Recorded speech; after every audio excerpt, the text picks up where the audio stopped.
हाँ जी प्यारिਓ, वाहिगुरू जी का खालसा वाहिगुरू जी की फतेह। सारिਆਂ ਨੂੰ ਪਿਆਰ ਭਰੀ ਸਤਿ ਸ਼੍ਰੀ ਅਕਾਲ। ਉਮੀਦ ਹੈ ਤੁਸੀਂ ਸਾਰੇ ਚੰਗੇ ਹੋਵੋਗੇ, ਤੁਸੀਂ ਸਾਰੇ ਚੜ੍ਹਦੀ ਕਲਾ ਵਿੱਚ ਹੋਵੋਗੇ। ਅੱਜ ਆਪਾਂ ਭਗਤ ਕਬੀਰ ਸਾਹਿਬ ਜੀ ਦੇ ਅਗਲੇ ਸ਼ਲੋਕ ਦੀ ਵਿਆਖਿਆ ਕਰਾਂਗੇ, ਜਿਸ ਵਿੱਚ ਭਗਤ ਕਬੀਰ ਸਾਹਿਬ ਜੀ ਫਰਮਾ ਰਹੇ ਨੇ। ਭਗਤ ਜੀ ਕਹਿੰਦੇ, ਕਬੀਰ ਸਭ ਤੇ ਹਮ ਬੁਰੇ, ਹਮ ਤਜ ਭਲੋ ਸਭ ਕੋਏ, ਜਿਨ ਐਸਾ ਕਰ ਬੁਝਿਆ ਮੀਤ ਹਮਾਰਾ ਸੋ। ਪਿਆਰਿਓ, ਸੰਸਾਰ ਵਿੱਚ ਕੋਈ ਐਸਾ ਇਨਸਾਨ ਨਹੀਂ ਜਿਹੜਾ ਨਾ ਚਾਹੁੰਦਾ ਹੋਵੇ ਕਿ ਮੇਰੀ ਸੋਭਾ ਹੋਵੇ, ਮੇਰੀ ਉਸਤਤੀ ਹੋਵੇ, ਮੇਰੀ ਵਡਿਆਈ ਹੋਵੇ। ਕੋਈ ਵਿਰਲਾ ਹੀ ਇਨਸਾਨ ਹੁੰਦਾ ਹੈ ਜਿਹੜਾ ਉਸਤਤ ਤੇ ਨਿੰਦਾ ਤੋਂ ਦੋਨਾਂ ਤੋਂ ਉੱਚਾ ਉੱਠ ਜਾਵੇ। ਉਸਤਤ ਨਿੰਦਾ ਦੋ ਤਿਆਗਿਆ ਖੋਜਿਆ ਪਦ ਨਿਰਪੰਨ। ਐਸਾ ਕੋਈ ਗਿਆਨਵਾਨ, ਕੋਈ ਗੁਰੂ ਦਾ ਪਿਆਰਾ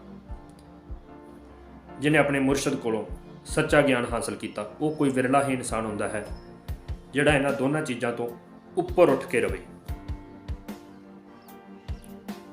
ਭਾਵ ਕਿ ਨਾ ਨਿੰਦਾ ਦੀ ਪ੍ਰਵਾਹ ਕਰੇ, ਨਾ ਉਸਤਤ ਦੀ ਪ੍ਰਵਾਹ ਕਰੇ। ਪਿਆਰਿਓ, ਸੰਸਾਰ ਵਿੱਚ ਜਦੋਂ ਆਮ ਇਨਸਾਨਾਂ ਦੀ ਉਸਤਤੀ ਹੁੰਦੀ ਹੈ, ਉਦੋਂ ਉਹ ਬੜੇ ਖੁਸ਼ ਹੁੰਦੇ ਨੇ, ਫੁੱਲ ਜਾਂਦੇ ਨੇ। ਭਾਵ ਕਿ ਉਹਨਾਂ ਦਾ ਮਨ ਬੜਾ ਖੁਸ਼ ਹੁੰਦਾ ਹੈ, ਪ੍ਰਸੰਨ ਹੁੰਦਾ ਹੈ। ਪਰ ਜੇ ਕਦੀ ਉਹਨਾਂ ਦੀ ਨਿੰਦਾ ਹੋਣ ਲੱਗ ਜੇ, ਫਿਰ ਉਹਨਾਂ ਦਾ ਮਨ ਬੜਾ ਦੁਖੀ ਹੋ ਜਾਂਦਾ ਹੈ, ਬੜੇ ਨੈਗੇਟਿਵਿਟੀ 'ਚ ਚਲੇ ਜਾਂਦੇ ਨੇ। ਪਰ ਜਿਹੜੇ ਗਿਆਨਵਾਨ ਇਨਸਾਨ ਨੇ, ਜਿਨ੍ਹਾਂ ਨੇ ਆਪਣੇ ਗੁਰੂ ਕੋਲੋਂ ਸੱਚਾ ਗਿਆਨ ਲਿਆ, ਜਿਨ੍ਹਾਂ ਕੋਲ ਸੱਚਾ ਗਿਆਨ ਹੈ, ਜਿਨ੍ਹਾਂ ਦੇ ਹਿਰਦੇ 'ਚ ਦ੍ਰਿੜ ਵਿਸ਼ਵਾਸ ਹੋ ਗਿਆ, ਉਹ ਇਹਨਾਂ ਦੋਨਾਂ ਚੀਜ਼ਾਂ ਤੋਂ ਉੱਪਰ ਉੱਠ ਕੇ ਰਹਿੰਦੇ ਨੇ। ਉਹ ਦੋਨਾਂ ਚੀਜ਼ਾਂ ਦੀ ਪ੍ਰਵਾਹ ਨਹੀਂ ਕਰਦੇ। ਉਹਨਾਂ ਨੂੰ ਤਾਂ ਸਿਰਫ ਇੱਕੋ ਇੱਛਾ ਹੁੰਦੀ ਹੈ, ਨਿਰਵਾਣ ਪਦ ਦੀ। ਤਾਂ ਹੀ ਤਾਂ ਮਹਾਰਾਜ ਨੇ ਕਿਹਾ, ਉਸਤਤ ਨਿੰਦਾ ਦੋ ਤਿਆਗਿਆ ਖੋਜੈ ਪਦ ਨਿਰਪੰਨ। ਸੰਸਾਰ ਵਿੱਚ ਬੜੇ ਗੁਣੀ ਪੁਰਸ਼ ਪਏ ਨੇ ਪਿਆਰਿਓ। ਕੋਈ ਵੀ ਇਨਸਾਨ ਐਸਾ ਨਹੀਂ ਕਹਿ ਸਕਦਾ ਕਿ ਮੇਰੇ ਸਮਾਨ ਵਿੱਚ ਇਸ ਦੁਨੀਆ ਵਿੱਚ ਕੋਈ ਹੈ ਹੀ ਨਹੀਂ। ਪਰ ਇੱਥੇ ਤਾਂ ਇੱਕ ਦੂ ਇੱਕ ਝੜਦੀਆਂ ਨੇ। ਇੱਥੇ ਤਾਂ ਪਤਾ ਹੀ ਨਹੀਂ ਕਿੰਨੇ ਗੁਣੀ ਲੋਕ ਪਏ ਨੇ, ਵੱਡੇ ਤੋਂ ਵੱਡੇ ਪੁਰਸ਼ ਪਏ ਨੇ, ਸੂਝ ਬੂਝ ਵਾਲੇ ਬੰਦੇ ਪਏ, ਜਿਨ੍ਹਾਂ ਵਿੱਚ ਬੜੀਆਂ ਕੁਆਲਿਟੀਜ਼ ਨੇ, ਬੜੇ ਗੁਣ ਨੇ, ਗੁਣਾਂ ਨਾਲ ਭਰਪੂਰ ਨੇ ਲੋਕ। ਉਹ ਐਸੇ ਲੋਕ ਬਹੁਤ ਪਏ ਨੇ ਦੁਨੀਆ ਵਿੱਚ। ਕੋਈ ਵੀ ਇਨਸਾਨ ਐਸਾ ਹੰਕਾਰ ਨਹੀਂ ਕਰ ਸਕਦਾ ਕਿ ਮੇਰੇ ਤੋਂ ਸ੍ਰੇਸ਼ਟ ਤਾਂ ਦੁਨੀਆ ਤੇ ਕੋਈ ਜੰਮਿਆ ਹੀ ਨਹੀਂ, ਮੇਰੇ ਵਰਗਾ ਤਾਂ ਦੁਨੀਆ ਤੇ ਕੋਈ ਹੈ ਹੀ ਨਹੀਂ। ਇਹੀ ਹੰਕਾਰ ਨੂੰ ਕੱਢਣ ਵਾਸਤੇ ਸਤਿਗੁਰੂ ਜੀ ਸਾਨੂੰ ਸਮਝਾਉਂਦੇ ਨੇ, ਯਾਰਿਓ, ਇੱਕ ਦੋ ਇੱਕ ਝੜਦੀਆਂ, ਕੌਣ ਜਾਣਾ ਮੇਰਾ ਨਾਮ ਜੀ। ਇੱਥੇ ਤਾਂ ਇੱਕ ਦੋ ਇੱਕ ਝੜਦੀਆਂ ਨੇ। ਤੂੰ ਇਹ ਨਾ ਸਮਝੀ ਜਾਵੀਂ ਕਿ ਮੇਰੇ ਤੋਂ ਸ੍ਰੇਸ਼ਟ ਕੋਈ ਹੈ ਹੀ ਨਹੀਂ ਦੁਨੀਆ ਤੇ। ਔਰ ਭਗਤ ਕਬੀਰ ਸਾਹਿਬ ਜੀ ਅੱਜ ਦੇ ਸ਼ਲੋਕ ਵਿੱਚ ਸਾਨੂੰ ਇਹੀ ਸਮਝਾ ਰਹੇ ਨੇ, ਕਬੀਰ ਸਭ ਤੇ ਹਮ ਬੁਰੇ, ਹਮ ਤਜ ਭਲੋ ਸਭ ਕੋਏ। ਜੇ ਆਪਾਂ ਇਹਦਾ ਸਿੱਧਾ ਅਰਥ ਕਰੀਏ, ਸਿੱਧੀ ਵਿਆਖਿਆ ਕਰੀਏ ਨਾ, ਫਿਰ ਪਿਆਰਿਓ ਇਹਦਾ ਅਰਥ ਨਿਕਲਦਾ ਹੈ ਕਿ ਇੱਥੇ ਦੁਨੀਆ ਤੇ ਸਾਰੇ ਲੋਕ ਚੰਗੇ ਨੇ, ਮੈਂ ਸਭ ਤੋਂ ਮੰਦਾ। ਕਬੀਰ ਸਭ ਤੇ ਹਮ ਬੁਰੇ, ਹਮ ਤਜ ਭਲੋ, ਮੈਨੂੰ ਛੱਡ ਕੇ ਸਾਰੇ ਚੰਗੇ ਨੇ। ਪਰ ਜੇ ਥੋੜਾ ਜਿਹਾ ਸੂਖਸ਼ਮ ਹੋ ਜਾਈਏ, ਸੂਖਸ਼ਮ ਹੋ ਕੇ ਵਿਚਾਰ ਕਰੀਏ, ਤਾਂ ਇਹਦਾ ਅਰਥ ਇਹ ਨਿਕਲਦਾ ਹੈ, ਭਗਤ ਕਬੀਰ ਜੀ ਸਾਨੂੰ ਸਮਝਾ ਰਹੇ ਨੇ ਕਿ ਜਦੋਂ ਮੇਰੇ ਅੰਦਰ ਹਉਮੈ ਸੀ, ਹਉ ਸੀ, ਕਿਉਂਕਿ ਉਹ ਆਪਣੇ ਆਪ ਨੂੰ ਅੱਗੇ ਰੱਖ ਕੇ, ਆਪਣੇ ਮਨ ਦੀ ਅਵਸਥਾ ਨੂੰ ਅੱਗੇ ਰੱਖ ਕੇ ਸਾਨੂੰ ਸਮਝਾ ਰਹੇ ਨੇ। ਕਬੀਰ ਜੀ ਕਹਿ ਰਹੇ ਨੇ ਕਿ ਜਦੋਂ ਮੈਨੂੰ ਮੇਰੇ ਮੁਰਸ਼ਦ ਰਾਮਾਨੰਦ ਜੀ ਮਿਲੇ,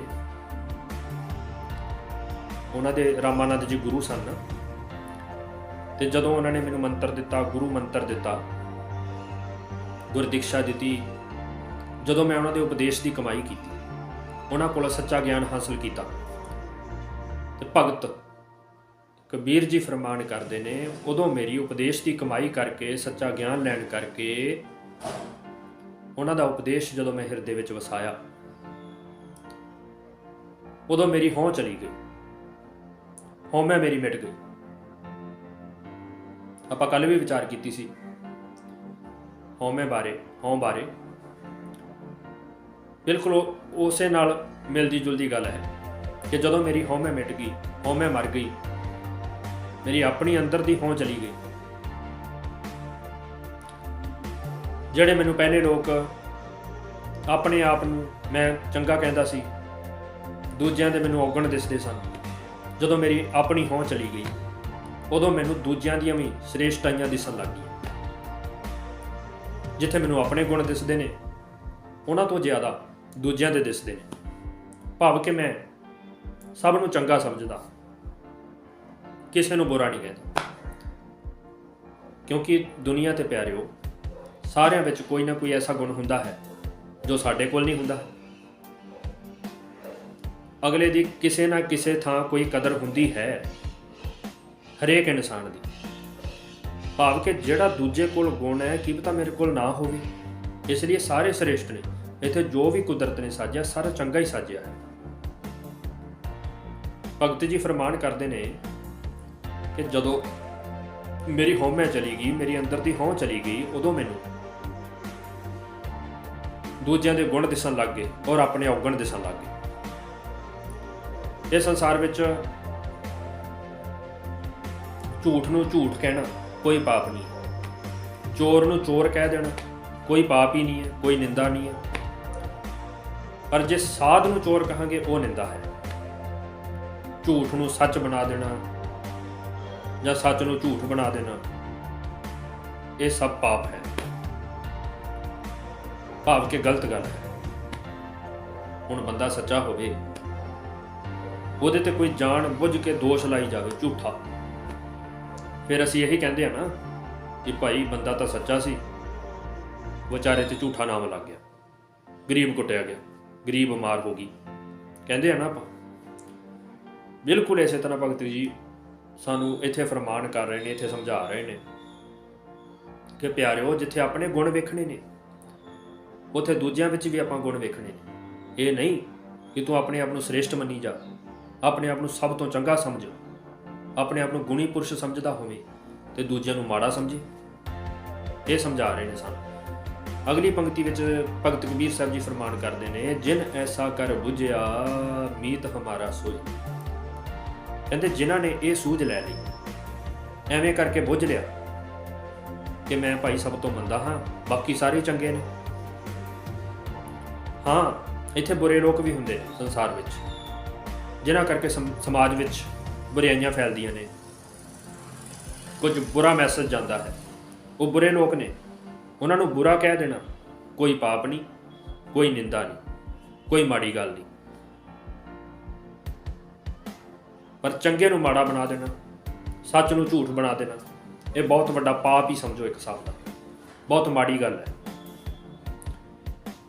ਭਗਤ ਜੀ ਕਹਿੰਦੇ ਜਿਹਨੇ ਐਵੇਂ ਕਰਕੇ ਬੁੱਝ ਲਿਆ ਕਿ ਭਾਈ ਸਾਰੇ ਚੰਗੇ ਨੇ, ਹਮ ਨਹੀਂ ਚੰਗੇ ਬੁਰਾ ਨਹੀਂ ਕੋਏ, ਵੀ ਮੈਂ ਸਭ ਤੋਂ ਮੰਦਾ ਹਾਂ, ਉਹੀ ਮੇਰਾ ਅਸਲੀ ਮਿੱਤਰ ਹੈ, ਉਹ ਮੇਰਾ ਮਿੱਤਰ ਹੈ। ਆਓ ਆਪਾਂ ਇੱਕ ਧਾਰਨਾ ਵੀ ਪੜ੍ਹ ਲੈਂਦੇ ਹਾਂ। ਸਾਰੇ ਬੋਲਿਓ ਪਿੱਛੇ ਭਾਈ।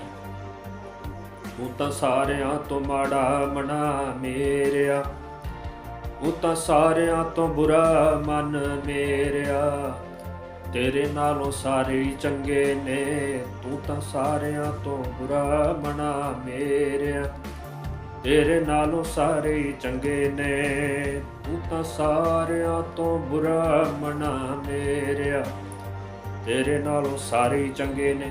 ਭਾਵ ਕਿ ਆਪਣੇ ਆਪ ਨੂੰ ਚੰਗਾ ਨਹੀਂ ਸਮਝਣਾ, ਆਪਣੇ ਆਪ ਨੂੰ ਹੀ ਸਿਰਫ ਸ੍ਰੇਸ਼ਟ ਨਹੀਂ ਸਮਝਣਾ।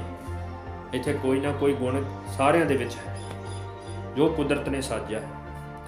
ਭਾਵੇਂ ਕਿ ਸਾਡਾ ਸਰੀਰ, ਹੱਡੀਆਂ ਸਾਰਿਆਂ ਦੀਆਂ ਇੱਕ ਤਰ੍ਹਾਂ ਦੀਆਂ ਨੇ, ਖੂਨ ਸਾਰਿਆਂ 'ਚ ਇੱਕ ਤਰ੍ਹਾਂ ਦਾ ਹੀ, ਨਾੜੀਆਂ ਸਾਰਿਆਂ ਦੀਆਂ ਇੱਕ ਤਰ੍ਹਾਂ ਦੀਆਂ ਨੇ। ਇਹ ਸਰੀਰ ਤਾਂ ਸਭ ਦੇ ਇੱਕ ਤਰ੍ਹਾਂ ਦੇ ਨੇ, ਪਰ ਅਗਲੇ ਵਿੱਚ ਕੋਈ ਕੁਆਲਿਟੀ ਹੋ ਸਕਦੀ ਹੈ, ਕੋਈ ਸਾਡੇ ਤੋਂ ਵੱਧ ਕੇ ਗੁਣੀ ਹੋ ਸਕਦਾ ਹੈ। ਇਹ ਜ਼ਰੂਰ ਵੇਖਣਾ ਹੈ। ਇਹ ਨਹੀਂ ਵੀ ਆਪਣੇ ਆਪ ਨੂੰ ਸ੍ਰੇਸ਼ਟ ਸਮਝੀ ਜਾਓ ਤੇ ਦੂਜਿਆਂ ਨੂੰ ਬੁਰਾ ਸਮਝੋ। ਆਪਣੇ ਗੁਣ ਵੇਖੀ ਜਾਓ, ਦੂਜਿਆਂ ਦੇ ਔਗਣ ਵੇਖੋ। ਇਹ ਬੜੀ ਮਾੜੀ ਗੱਲ ਹੈ। ਇਹ ਸਾਨੂੰ ਭਗਤ ਜੀ ਨੇ ਅੱਜ ਸਮਝਾਇਆ ਹੈ। ਵਾਹਿਗੁਰੂ ਕਰੇ ਸਾਰਿਆਂ 'ਚ ਇਹ ਅਵਸਥਾ ਆਵੇ, ਸਾਰਿਆਂ ਨੂੰ ਪ੍ਰਮਾਤਮਾ ਦਾ ਨਾਮ ਮਿਲੇ, ਸਾਰਿਆਂ ਦਾ ਆਇਆ ਹੋਇਆ ਸਫਲਾ ਹੋਵੇ। ਇੰਨੀ ਕੁ ਹਾਜ਼ਰੀ ਪ੍ਰਵਾਨ ਕਰਨੀ। ਬੋਲਦਿਆਂ ਕੋਲੋਂ ਅਨੇਕਾਂ ਤਰੁੱਟੀਆਂ ਰਹਿ ਜਾਂਦੀਆਂ ਨੇ, ਕੁਛ ਗਲਤ ਵੀ ਬੋਲਿਆ ਜਾਂਦਾ ਹੈ। ਭਾਈ ਆਪਣਾ ਵੀਰ ਸਮਝ ਕੇ ਮਾਫ ਕਰ ਦਿਆ ਕਰੋ ਔਰ ਅੱਗੇ ਵਾਸਤੇ ਅਰਦਾਸ ਕਰਿਆ ਕਰੋ। ਇਸੇ ਤਰ੍ਹਾਂ ਗੁਰੂ ਦੇ ਨਾਲ ਜੁੜੇ ਰਹੀਏ ਤੇ ਆਪਣਾ ਆਇਆ ਹੋਇਆ ਸਫਲਾ ਕਰਦੇ ਰਹੀਏ। ਵਾਹਿਗੁਰੂ ਜੀ ਕਾ ਖਾਲਸਾ, ਵਾਹਿਗੁਰੂ ਜੀ ਕੀ ਫਤਿਹ।